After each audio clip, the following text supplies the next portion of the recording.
우리 다 함께 사도신경 신앙 고백 드림으로 새벽 예배를 드리겠습니다. 나는 전능하신 아버지 하나님 천지의 창조주를 믿습니다. 나는 그의 일하신 아들 우리 주 예수 그리스도를 믿습니다.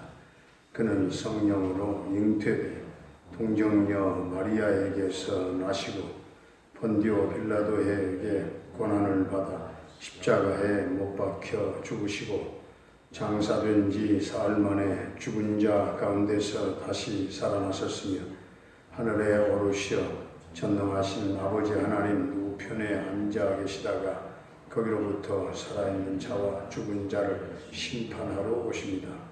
나는 성령을 믿으며 거룩한 공교회와 성도의 교제와 죄를 용서받는 것과 몸의 부활과 영생을 믿습니다. 아멘. 우리 찬송가 182장 찬송 드리겠습니다.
오늘 우리에게 주신 하나님의 말씀은 요한복음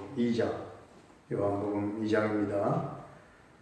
사흘째 되던 날 갈릴리 가나에 홀례가 있어 예수의 어머니도 거기 계시고 예수와 그 제자들도 홀례의 청함을 받았더니 포도주가 떨어진지라 예수의 어머니가 예수에게 이르되 저들에게 포도주가 없다 하니 예수께서 이르시되 여자여 나와 무슨 상관이 있나이까 내 때가 아직 이르지 아니하였나이다. 그의 어머니가 하인들에게 이르되 너희에게 무슨 말씀을 하시든지 그대로 하라 하니라.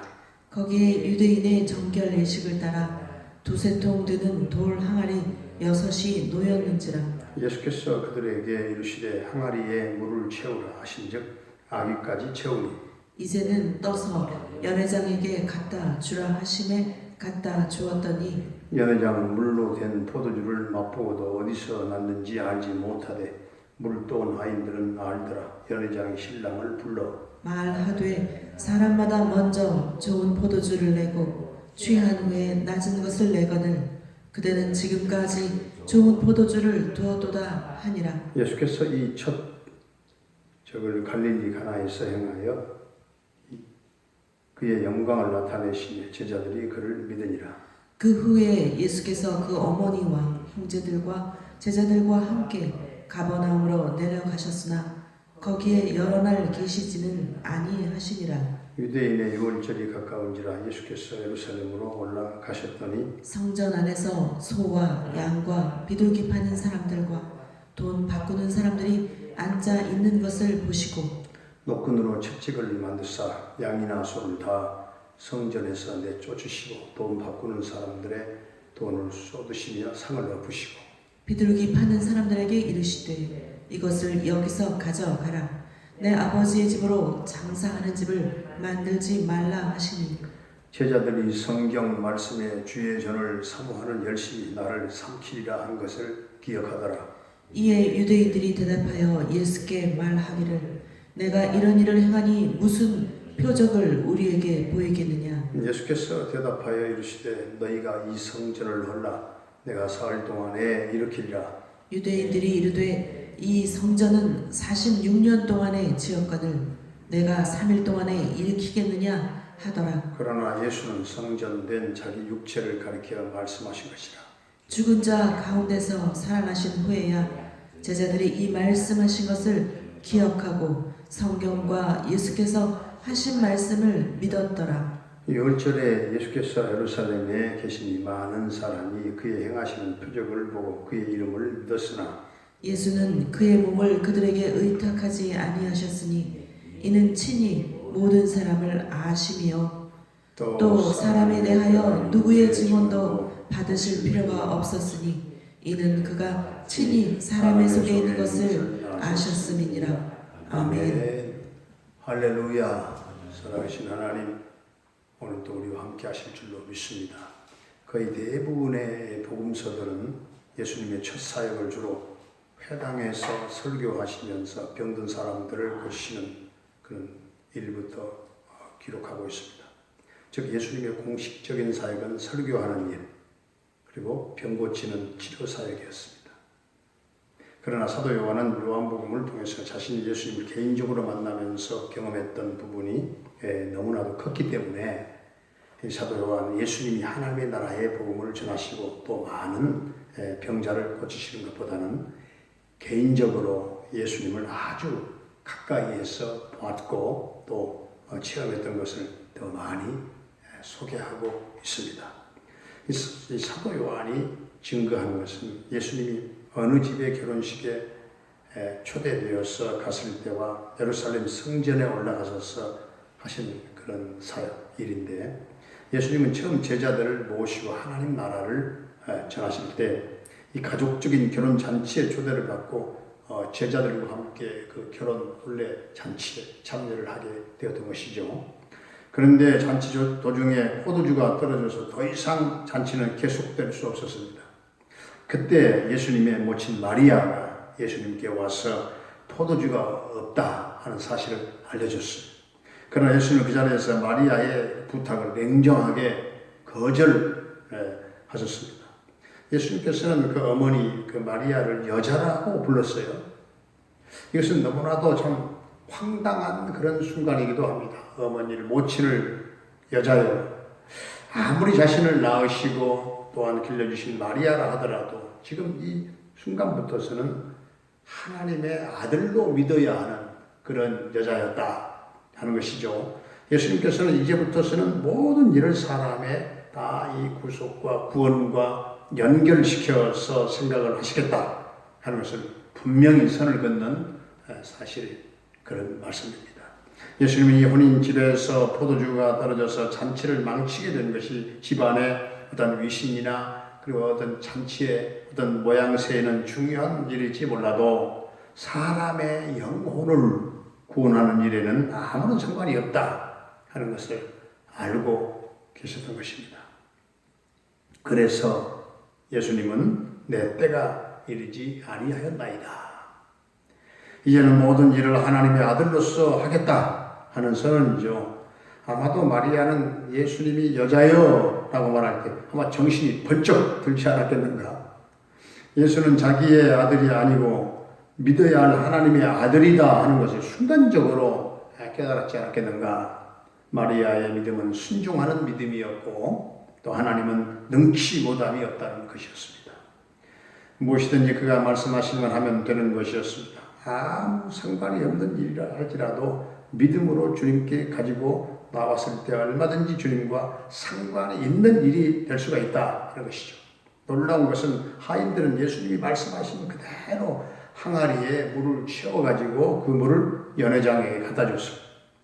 그렇게 했더니 그 물이 아주 극상품 포도주로 변해 있었다는 사실이죠. 하인들이 예수님의 말씀에 순종했을 때에 그 손발을 씻는 물은 완전히 아주 맛있는 최고의 품질의 아주 극상품 포도주로 변해 있었어요. 이것은 창조주 하나님의 기적입니다. 중요한 것은 손발을 씻는 것이 아니라 예수님을 믿는 것이고 또 예수님의 말씀에 순종하는 것이 중요합니다. 우리가 주님의 말씀에 순종하기만 하면 주님은 오늘 우리 가운데에도 이 놀라운 일을 경험하게 하실 줄로 믿습니다. 우리의 마음속에 성령을 부으셔서 우리를 극상품 포도주 같은 그런 인생이 되게 하실 줄로 믿습니다. 오늘 이 가나 혼인잔치의 기적을 통해서 우리는 우리의 삶이 주님과 언제나 상관 있는 삶이 되게 해야 된다. 주님과 관계없는 삶이 아니라 주님과 상관 있는 삶이 되게 해야 되겠다. 예수님은 사람들이 성전 안에서 장사하는 것에 대해서 참지 못하시고 예수님이 격분하셨어요.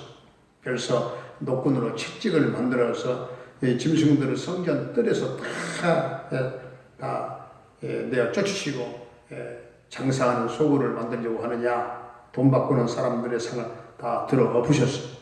성전은 내 아버지의 집이었기 때문에 예수님이 그렇게 행하신 것입니다.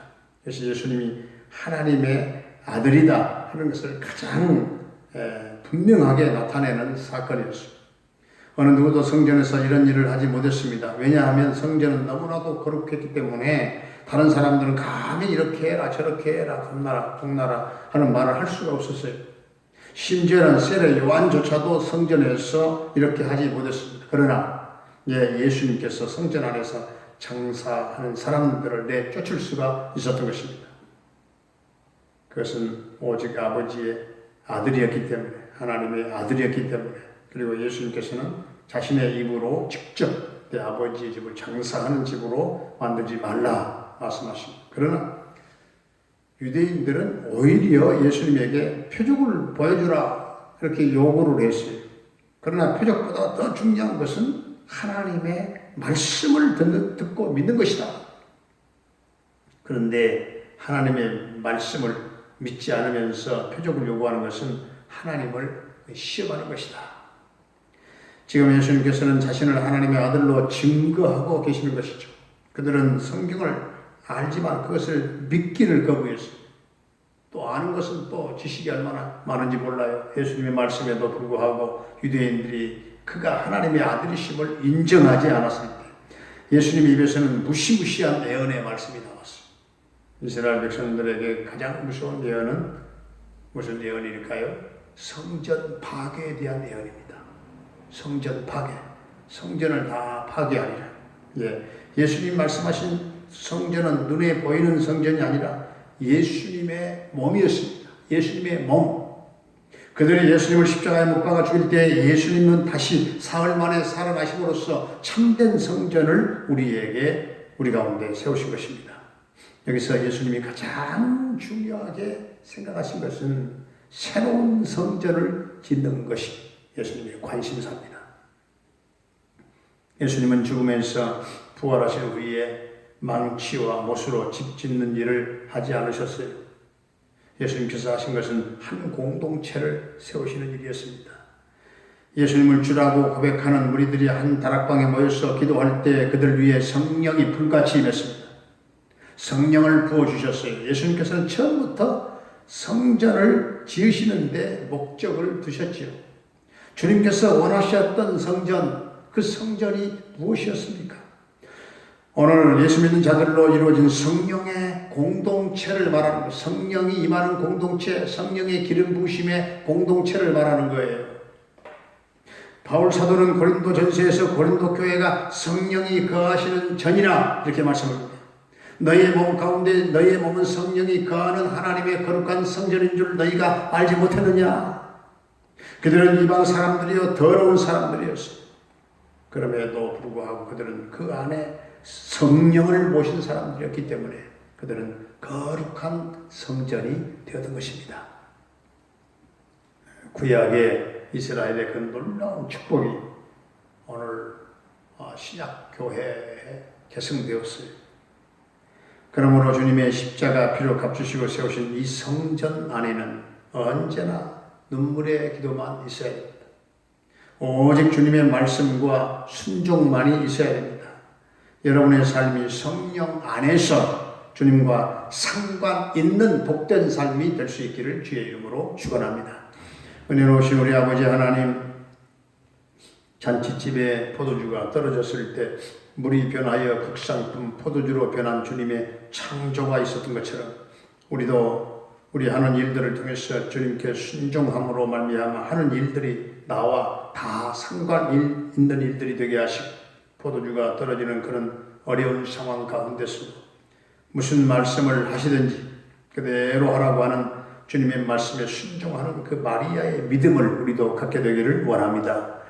주님, 인생의 어떤 문제든지 주님 앞에 들고 나와 그 문제가 주님의 일이 될 수 있도록 주님이 개입하실 수 있도록 주님을 끌어들일 수 있는 기도가 되게 하시고 항아리 안에 있는 물로 손발만 씻고 겉사람만 만족함을 갖는 것이 아니라 항아리에 물 그대로 있지 말게 하시고 우리의 마음속에 성령을 부으셔서 우리 모두가 극상품 포도주 같은 인생으로 성령께서 우리를 바꿔주시고 성령의 기름 부으심이 넘쳐서 우리의 삶이 풍성한 삶이 되어지기를 원합니다.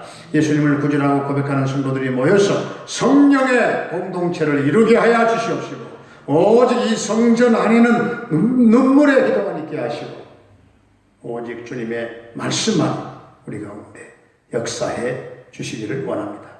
주님 오시는 날까지 거룩하고 아름다운 성전을 새롭게 지어갈 수 있는 우리 동명교회로 주님 축복해 주옵소서. 성령의 기름 부으심이 성령의 그 임재하심이 성령의 은혜가 멈추지 않게 하여 주옵소서.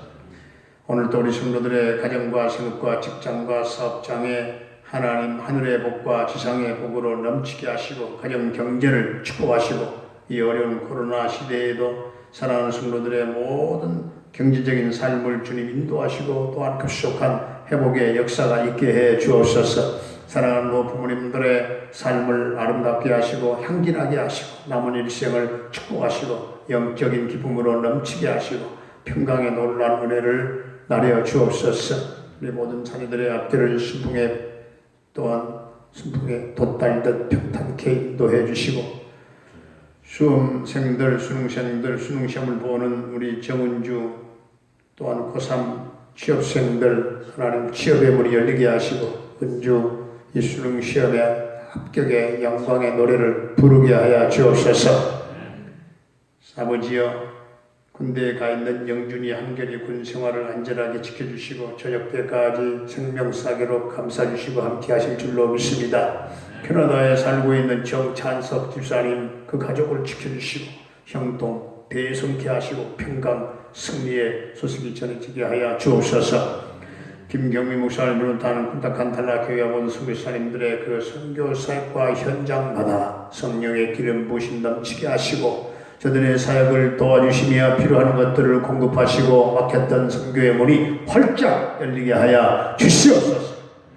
오늘 이 나라 이 민족을 긍휼히 여겨주시고 주님 이 총체적인 이 난국 가운데 이 민족이 해방되게 하시고 벗어나게 하시고 평화로운 평화의 세계를 이루게 하시고 민족 복음화가 이 땅에 이루어지게 하여 주옵소서. 꼭 저 북녘 땅에 주의 몸된 교회가 세워지는 그날을 속히 보게 하여 주옵소서. 오늘 또 우리 사랑하는 동명 가족들의 삶을 이 모양 저 모양으로 주님 어디에 있든지 간섭하시고 도와 주옵소서. 예수님의 이름으로 감사하며 축복하며 기도하옵나이다. 아멘. 하늘에 계신 우리 아버지의 이름을 거룩하게 하시며 아버지의 나라가 오게 하시며 아버지의 뜻이 하늘에서와 같이 땅에서도 이루어지게 하소서. 오늘 우리에게 일용할 양식을 주시고 우리가 우리에게 잘못한 사람을 용서하여 준 것 같이 우리 죄를 용서하여 주시고 우리를 시험에 빠지지 않게 하시고 악에서 구하소서. 나라와 권능과 영광 영원히 아버지의 것입니다. 아멘.